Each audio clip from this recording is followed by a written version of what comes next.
स्वागत है। और जिस तरह से 2030 के भारत कार्यक्रम में हम 3 मुद्दों पर बात कर रहे हैं, गरीबी, भुखमरी और शिक्षा। इन मुद्दों पर हम लगातार अलग अलग चेहरों से बात कर रहे हैं और आज जो चेहरा हमारे साथ मौजूद है उनके बारे में बताना चाहूंगी। हमारे साथ मौजूद है मुजाहिद आलम जी, जो कि बिहार के किशनगंज से जेडीयू पार्टी से लोकसभा प्रत्याशी रह चुके हैं और साथ ही साथ पूर्व में विधायक भी रह चुके हैं। मुजाहिद आलम जी, सबसे पहले तो आपका बहुत बहुत धन्यवाद और बहुत बहुत स्वागत है इस खास कार्यक्रम में। जी, जी आपका भी बहुत बहुत धन्यवाद, शुक्रिया मुझसे जी बात करने के लिए। बिल्कुल। मुजाहिद आलम जी, सबसे पहले मैं आपसे ये जानना चाह रही हूँ, क्योंकि हम 2030 के भारत की सिर्फ और सिर्फ यहाँ पे बात करेंगे, तो जैसे किशनगंज की अगर हम बात करें तो क्या लगता है आपको किशनगंज में गरीबी किस तरह, कैसे मतलब गरीबी से कैसे छुटकारा पा पाएगा किशनगंज, क्योंकि आप वहीं पर हैं और वहां की परिस्थितियों को बहुत बेहतरीन तरीके से जानेंगे और देखते भी होंगे। डेली दिनचर्या में आपके सामने बहुत सी ऐसी चीजें आती होंगी। तो मैं आपसे जानना चाहती हूँ कि कैसे किशनगंज गरीबी से छुटकारा पा पाए। आपको जैसा मालूम होगा, किशनगंज जिला जो बिहार का एक सीमांत जिला है। सीमांत से मतलब ये बांग्लादेश बॉर्डर यहाँ से 20 किलोमीटर दूर है बिल्कुल। और नेपाल सीमा को टच करता है। बगल में भूटान है, वेस्ट बंगाल है। हम्म और जो यहाँ पर जो अशिक्षा और गरीबी के मामले में पूरे देश में मैं समझता हूँ कि जो सबसे निचले पायदान पर जो जिले हैं उनमें से एक किशनगंज जिला है। तो गरीबी बिल्कुल। और अशिक्षा यहाँ की मुख्य समस्या है, और जिसके कारण मैं समझता हूँ कि किशनगंज जिले से सबसे ज्यादा लोगों का पलायन देश के अन्य भागों में रोजगार के लिए होता है। लाखों लाख की तादाद में लोग बिल्कुल। जो है देश के अन्य हिस्सों में रोजगार के लिए जो है जाते हैं। अगर वो सुविधा उनको अगर किशनगंज जिले में मिल जाए जी तो वो जो है किशनगंज जिला भी विकसित होगा, उनको घर में ही रोजगार होगा। उसके लिए फोकस आपको जानना का नेपाल की तराई में होने के कारण यहाँ जो नदियां जी पार मैंने नेपाल के हिमालय पहाड़ से निकलती हैं, तो बहुत सारी नदियां हैं जो हर साल बरसात के मौसम में ये जो है बाढ़ की विभीषिका से जो है पूरे जिले के लोगों को, जिसमें लोगों का घर कट जाता है, लोगों को एक दूसरी जगह पलायन करना पड़ता है, जो है फसल बर्बाद होता है सैलाब बिल्कुल। से, नदी कटाव से। तो ये सबसे बड़ी समस्या है।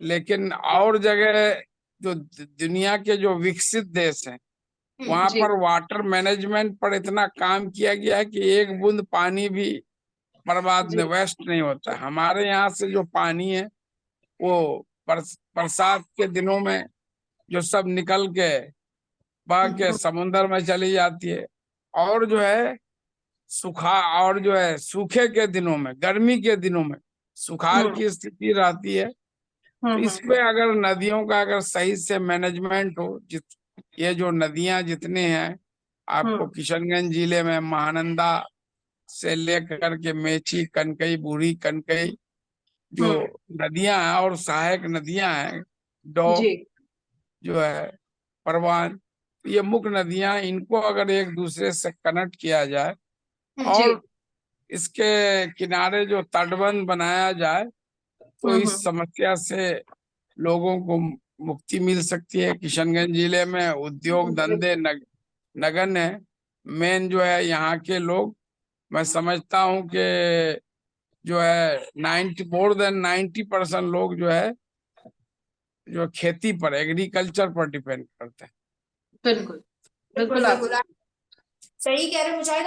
जी, लेकिन ये तो हमने समस्याओं की बात की। जैसे आपने कहा कि अगर वाटर मैनेजमेंट किया जाए तो कहीं ना कहीं वाटर मैनेजमेंट से पानी की जो समस्या है, जिस वजह से कई लोगों के घरों में भी दिक्कतें आती है ना, जैसे आपने कहा कि कई लोग पलायन कर लेते हैं, ये समस्याएं जो है वो तो हल हो जाएगी, लेकिन और क्या कदम उठाए जाने चाहिए? मतलब अगर हम बात यहाँ कर रहे हैं गरीबी की, भुखमरी की और शिक्षा की, तो इन तीनों समस्याओं के लिए क्या समाधान होना चाहिए, इस पर बात करना ये चाहिए। भी ये भी एक गरीबी का एक कारण है ना। हर साल किसान मजदूर बाढ़ की विभीषिका से कहते हैं, हम्म उनका घर तबाह हो जाता है, फसलें हम्म बर्बाद हो जाती हैं, मवेशी हम्म नदियों में बह जाती हैं। तो ये हम्म भी एक गरीबी का कारण है। तो वाटर मैनेजमेंट की बात किया, और इसमें एक जो यहाँ का बहुत ही लंबित परियोजना है, महानंदा बेसिन परियोजना, जिसके तहत हम्म नदियों को के दोनों किनारे पर जो है हम्म तटबंध हम्म बनाना है। तो इसमें फेज 1 का काम हो गया है, लेकिन जो सरकारी प्रोसेस जो इतना स्लो है, जिसके कारण वो जमीन पर नहीं उतर रहा। एक वो काम हो जाएगा, और एक काम है कोसी मेची लिंक परियोजना, जो हम्म मेची नदी से लेके कोसी तक सभी नदियों को इंटरकनेक्ट किया जाए, एक का पानी दूसरे में, जिसमें ज्यादा है वो कम वाले में, और उसको फिर सिंचाई में भी उससे बिजली भी पैदा होगा। ये सब हम्म स्कीमें हैं। अगर ये जमीन पर उतरती हैं तो यहाँ से गरीबी जो है दूर करने में बहुत ये मदद सहायक होंगी। और हम्म दूसरा कारण है कि अशिक्षा, शिक्षा के मामले में भी आप जब नेशनल इंडेक्स को देखेंगे तो बिल्कुल। किशनगंज जिला जो है देश के सबसे जो है कम लिटरेसी वाले जिलों में से एक है, जिसके कारण यहाँ पर जो भी बच्चे, जबकि हम्म 6 से 14 साल तक बच्चों को पढ़ाना है, उसको कोई मजदूरी नहीं करना, 18 साल तक।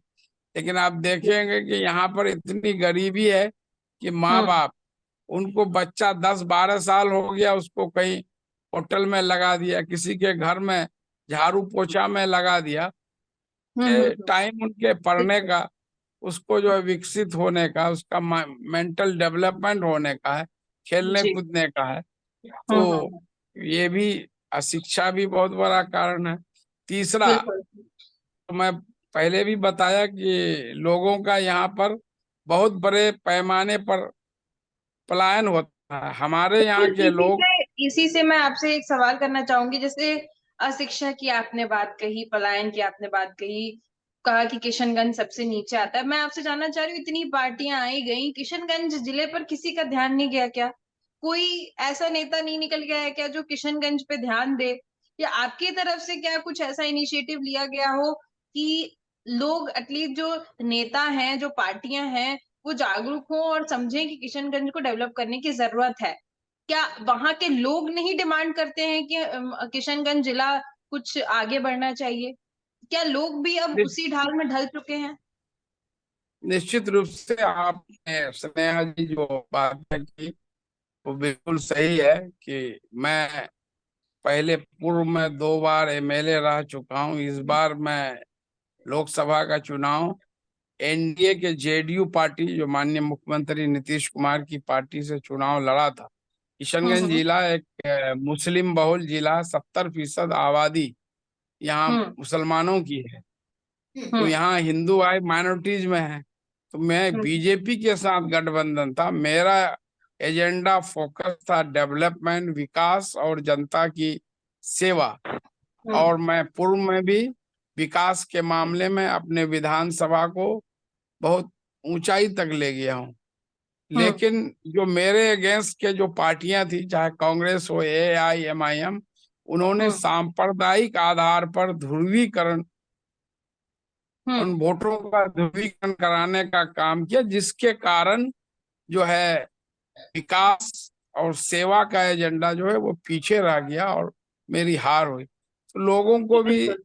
सोचना चाहिए कि विकास, हमारे बच्चे का भविष्य कैसे सुधरेगा, ये क्षेत्र हम्म। आगे कैसे डेवलपमेंट। मेरा मेरा ये जैसा कि इलेक्शन आपने मैनिफेस्टो में था कि हाँ यहाँ भी जैसे आपने इंडस्ट्रीज बोला होना कि चाहिए। किशनगंज में जो हिंदू हैं वो माइनॉरिटी में है, मुस्लिम जी ज्यादा जी है वहां पर।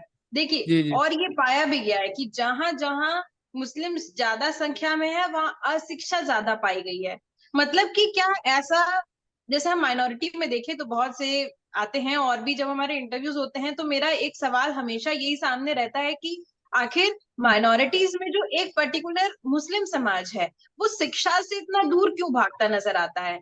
आखिर अगर हिंदूज हैं तो कम से कम सरकारी स्कूल में उनके बच्चे जाते दिखते ही हैं, लेकिन क्यों ऐसा है कि मुस्लिम समाज के बच्चे स्कूल तक नहीं जा पा रहे। जैसे आपने किशनगंज की बात कही कि माँ बाप छोटे छोटे मोटे नौकरी थमा देते हैं, कहीं होटल में कहीं कुछ नौकरी करने लगते हैं, तो शिक्षा से इतना दूर भागना क्या, मतलब इसके पीछे की वजह आज तक नहीं निकल कर सामने आई। नहीं, ये तो आपने सही कहा, लेकिन ये हर जगह नहीं है। आप मैं जब जैसे एज फॉर एग्जाम्पल केरल का एक जिला है मल्लापुरम, मैं वहाँ गया हूँ। इसी केरला की तो बात ही अलग है सर, नहीं, केरला तो एजुकेशन में मल्लापुरम एक सबसे आगे है। डिस्ट्रिक्ट है, वो भी हाँ किशनगंज के तरह, वहाँ भी 70% मुस्लिम आबादी है। हाँ हाँ। लेकिन एजुकेशन के मामले में वो भी हम्म अन्य जिलों से, अन्य कम्युनिटी से पीछे नहीं है। तो हम्म। वहां के तरफ मैं वहां गया, वहां के गांव में, शहरों में, Malappuram as a hmm case study देखा कि भाई क्यों यहाँ के लोग इतने शिक्षित हैं कि ये हम्म। सिस्टम यहाँ क्यों नहीं आ सकता।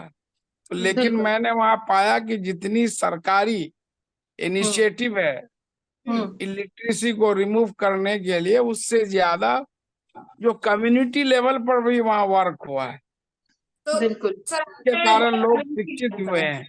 तो जी यहाँ भी हमारे लोगों को माइंडसेट बदलने की जरूरत है। लोग हम्म बहाना बताएंगे कि गरीबी है कैसे, लेकिन जितना फालतू खर्चा इधर उधर में करते हैं, उसमें जी। थोड़ा सा भी सेविंग करके हम हम्म। अपने बच्चे को बेटर एजुकेशन दे सकते हैं। बिल्कुल बिल्कुल। बिल्कुल बिल्कुल सर, आपने कहा कम्युनिटी लेवल पर एक माइंडसेट बदलने की जरूरत है, क्योंकि सरकारें तो आती जाती रहती है। कहीं ना कहीं हम ही लोगों को आगे बढ़ना होगा और हम ही लोगों को कदम उठाने होंगे और इन सब चीजों को कह सकते हैं ना समाधान ढूंढने होंगे। तो आपने कम्युनिटी लेवल की बात ही मैं आपसे जानना चाहती हूँ कि आपने क्या किया, मतलब एज अ मुजाहिद आलम, जैसा आपने कहा आप 2 बार एमएलए रह चुके हैं उस जगह से, जी तो जी जी आपका जी। क्या कॉन्ट्रीब्यूशन रहा इन चीजों में? नहीं नहीं, एजुकेशन के लिए मैं जैसे अपने विधानसभा क्षेत्र में एक सरकारी इंजीनियरिंग कॉलेज बना, जहाँ भी इंजीनियरिंग की पढ़ाई होती है।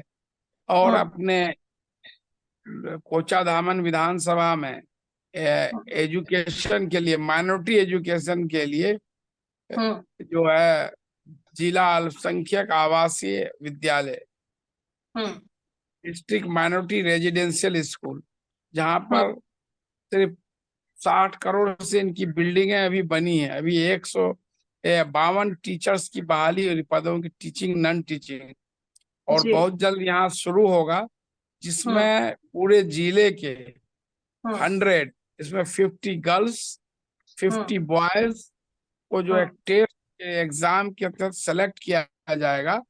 और हम्म उनका जो free of cost 9th to 12th, 9th 10th 11th 12th, उसका hmm fooding, lodging, education fees, dress, medicine, each hmm and book, everything Bihar government bear करेगा।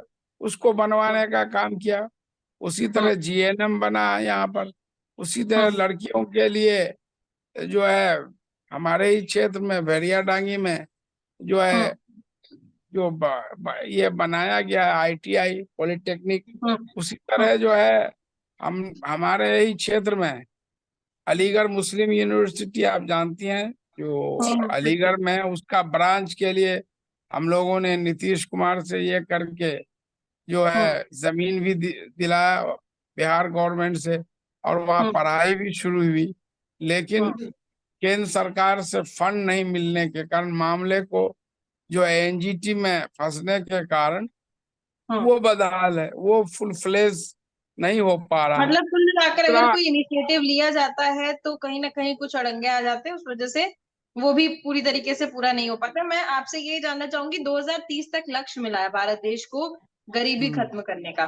क्या लगता है आपको, शून्य गरीबी, शून्य भुखमरी और क्वालिटी एजुकेशन, ये 3 प्रमुख कह सकते हैं लक्ष्य हैं, तो क्या भारत देश 2030 में ये लक्ष्य प्राप्त कर पाएगा, आपको क्या लगता है? निश्चित रूप से अगर जो हमारे देश का नेतृत्व जो है इस तरह के फैसले लेते हैं जिससे कि गरीबी अशिक्षा दूर हो, लोगों को रोजगार मिले, उसी तरह किशनगंज जिला जो इतना बदहाल है, इतनी गरीबी है, इतनी अशिक्षा है, तो उसके लिए जो कोई ऊपर लेवल पर जो इनिशिएटिव जो हमारे सांसद हैं उन लोगों ने उन्होंने जो है कोई इनिशिएटिव नहीं लिया कि यहाँ की गरीबी दूर हो, अशिक्षा दूर हो, यहाँ के गरीबों का बेटर जो है हेल्थ मैनेजमेंट हो, उनका बेहतर इलाज हो। लोग जो है दवाई के बिना, इलाज के बिना जो है दम तोड़ देते हैं। तो ये सब तो हम लोगों का था, लेकिन जनता ने विकास और सेवा के बदले वो धार्मिक आधार पर पोलराइज हो गया कि हम लोग बीजेपी के साथ थे।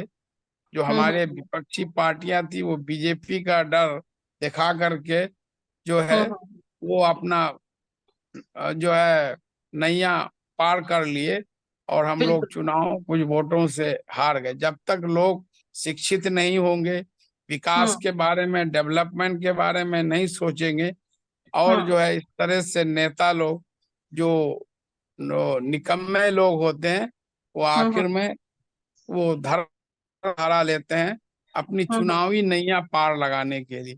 तो इससे क्षेत्र का बहुत बड़ा नुकसान होता है, ये कहीं का भी कोई भी नेता अगर करता। बिल्कुल बिल्कुल, आपने देखा कि कहीं ना कहीं क्षेत्र का इससे नुकसान होता दिख रहा है। और धार्मिक अगर देखें, धार्मिक और धर्म के हिसाब से अगर लोग वोट पाने की कोशिश कर रहे हैं तो कहीं ना कहीं लोगों को ही इसमें गुमराह किया जा रहा है। लोग इसमें असमंजस में पड़ जाते हैं कि हम अपने धर्म को चुने या फिर डेवलपमेंट को चुने।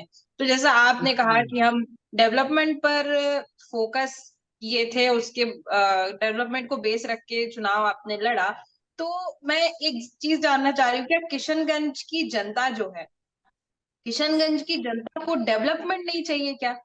क्या उनका माइंडसेट उसी हिसाब से ढल चुका है कि उनको धार्मिक के हिसाब से, धर्म के हिसाब से ही आगे बढ़ना है? और धर्म के अगर हिसाब से आगे बढ़ना है तो फिर धर्म में तो रहता है कि शिक्षित होना चाहिए, तो शिक्षित क्यों नहीं है वहां के लोग? यानी मुख्य रूप से अशिक्षा है। लोग शिक्षित हो जाएंगे।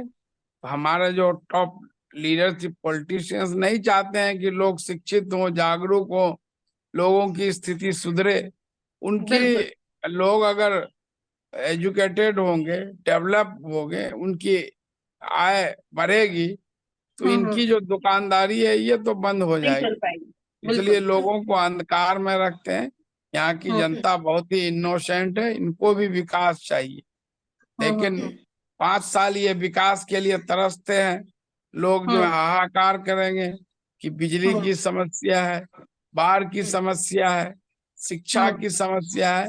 लेकिन जब चुनाव आएगा अंतिम क्षण में, लास्ट 1-2 दिन में, फिर जो है धार्मिक आधार पर पोलराइज होकर के जो है वोट करते हैं। जनरली ये देखा जाता गया है, और ये किसी भी क्षेत्र के लिए सबसे बड़ा नुकसान है। किसी को अगर इस तरह से अगर वोट मिल जाएगा, वो अगर एमपी बन जाएगा, उसको काम करने की क्या जरूरत? चाहे कोई भी, हम ही अगर बन जाएंगे तो मैं क्यों लोगों की सेवा करूंगा?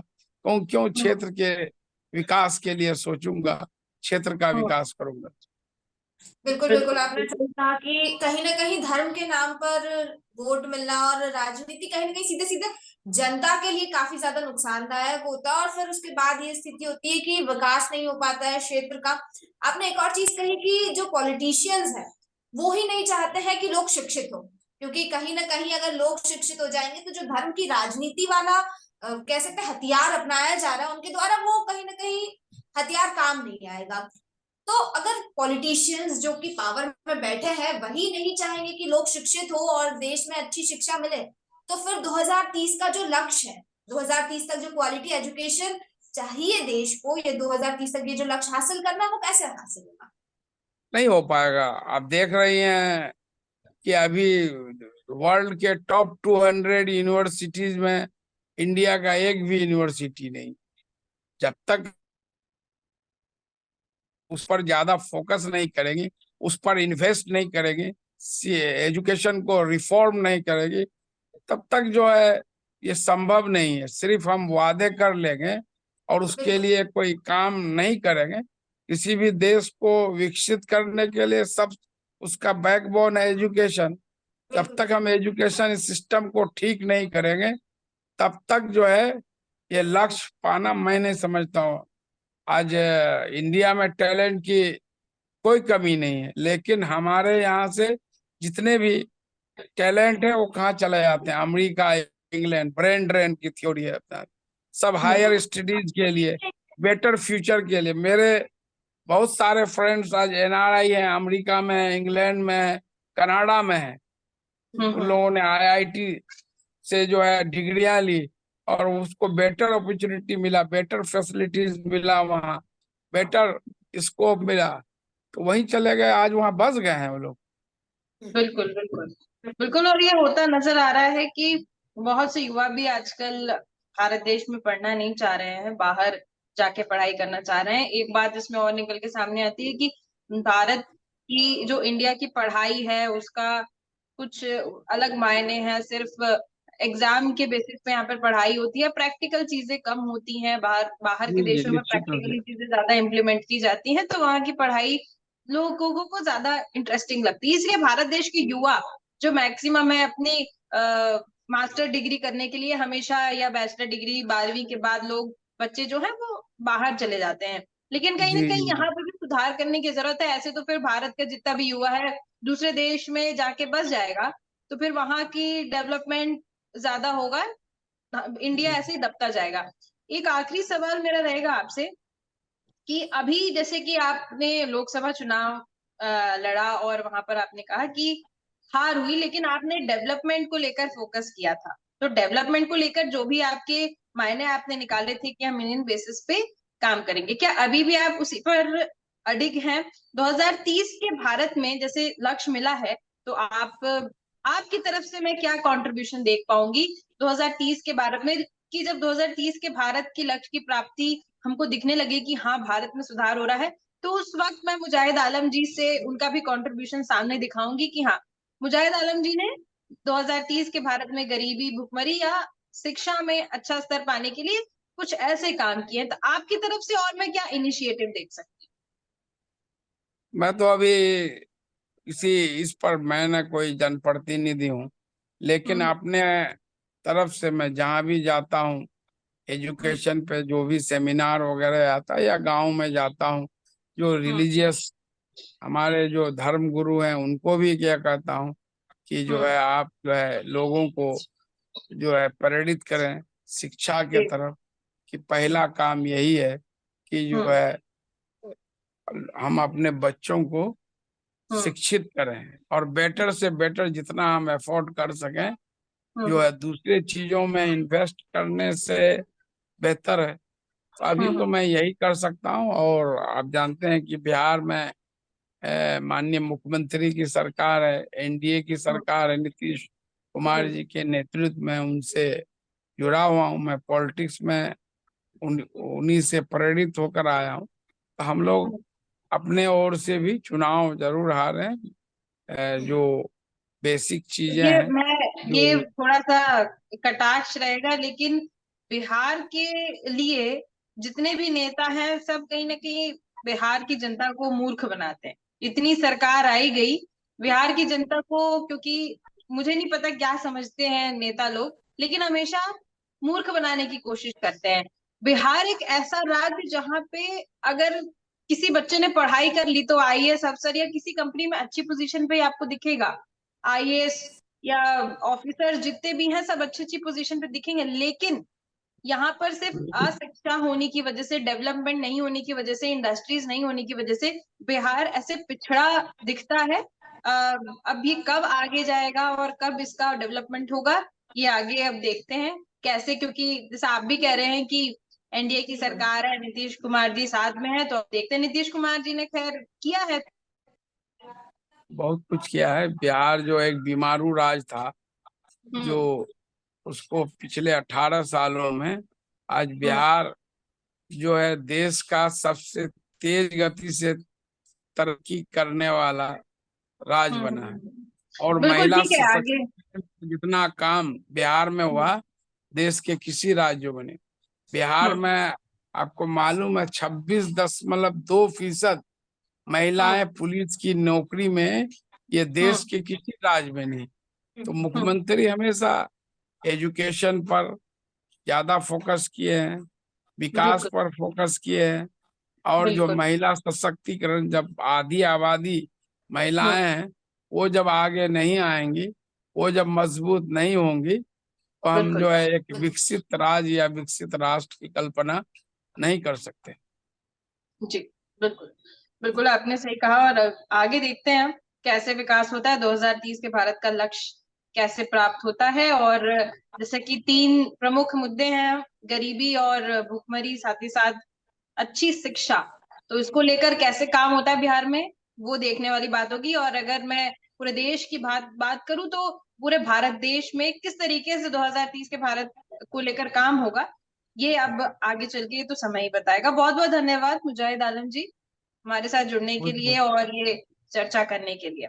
तो 2030 के भारत में जैसे हम बहुत से चेहरे सामने लाते हैं, वैसे ही आज हमारे साथ मुजाहिद आलम जी जुड़े हुए थे। उन्होंने किशनगंज की स्थिति बताई, किस तरह की हालात वहां पर बने हुए हैं। क्या शिक्षा को लेकर उन्होंने बताया कि शिक्षा के अगर देखें तो बच्चे वहां पर पढ़ नहीं रहे हैं, स्कूल जाने के लिए उनके जो पेरेंट्स है वही स्कूल नहीं भेज रहे हैं। तो शिक्षा को लेकर, गरीबी को लेकर, भुखमरी को लेकर हालात वहां पर भी बहुत खराब नजर आ रहे हैं। अब आगे देखते हैं 2030 तक क्या वहां पर डेवलपमेंट होता है, किस तरीके की योजनाएं और सामने आती हैं, जिससे किशनगंज के हालात जो है वो सुधरते दिखेंगे।